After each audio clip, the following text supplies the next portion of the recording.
Welcome back to girls expert. இந்த வீடியோவில் நம்ம பார்த்தீங்கன்னா 10 இயர்ஸ் ஆஃப்டர் ரெண்டு ஃபேமஸான ஆக்ட்ரஸ் வந்து எகெயின் ஒரு பிக்கை ஷேர் பண்ணியிருக்காங்க. அவங்க ஆக்ட் பண்ண சீரியல் ரொம்பவே பாப்புலர். எகெயின் இந்த பிக் வேறு லெவல் ட்ரெண்டாகவும் போயிட்டுருக்கு. ஸோ 10 இயர்ஸ் வந்து ஆஃப்டர்னா அப்போ கண்டிப்பாக ஓல்டு சீரியலாக தான் இருக்கும். ஓல்டில் நிறைய சீரியல் டெலிகாஸ்ட் பண்ணாங்க.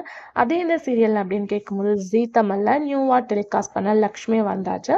ஸோ ஹீரோயினும் அதுக்கு ஆஃப்டர் பார்க்க அதாவது வந்து வாணி போஜன் ஹரிப்ரியா இவங்க ரெண்டு பேரும் தான் இந்த பிக்கை ஷேர் பண்ணியிருக்காங்க. தன் விஸ் நவ் அப்படின்னு சொல்லிட்டு. ஸோ ஒரு ஃப்ரெண்ட்ஸ் மீட்டிங் வந்து ஒரு லாங் கேப் ஆஃப்டர் நடந்திருக்கு. ஸோ லக்ஷ்மி வந்தாச்சுல இவங்களோட காம்பினேஷனை நீங்கள் பார்த்துருப்பீங்க. எகைன் இந்த பிக் பார்க்குறதுக்கு ரொம்பவே சூப்பராகவும் இருக்கு. அவங்களோட இன்ஃப்ளூவன்ஸ் ரொம்பவே ஹையாகவும் போயிட்டுருக்கு. அதுக்கு ஆஃப்டர் எதிர்நீச்சல் தொடர்கதை இன்னைக்கு வந்து சன் குடும்ப விருதுகள்னால பிஃபோர் வீக்கும் வந்து சீரியலை கட் பண்ணாங்க. அதே மாதிரி இந்த வாரமும் சீரியல் கிடையாது அப்படின்றத அஃபிஷியலாகவும் ஷேர் பண்ணிட்டாங்க. நீங்கள் எதிர்நீச்சல் சீரியலை மிஸ் பண்ணுறீங்களா அப்படின்றத இன்னைக்கு மறக்காமல் கமெண்ட்ல ஷேர் பண்ணுங்கள். இன்ட்ரெஸ்டிங்கான அப்டேட் சேனலை சப்ஸ்கிரைப் பண்ணிக்கோங்க.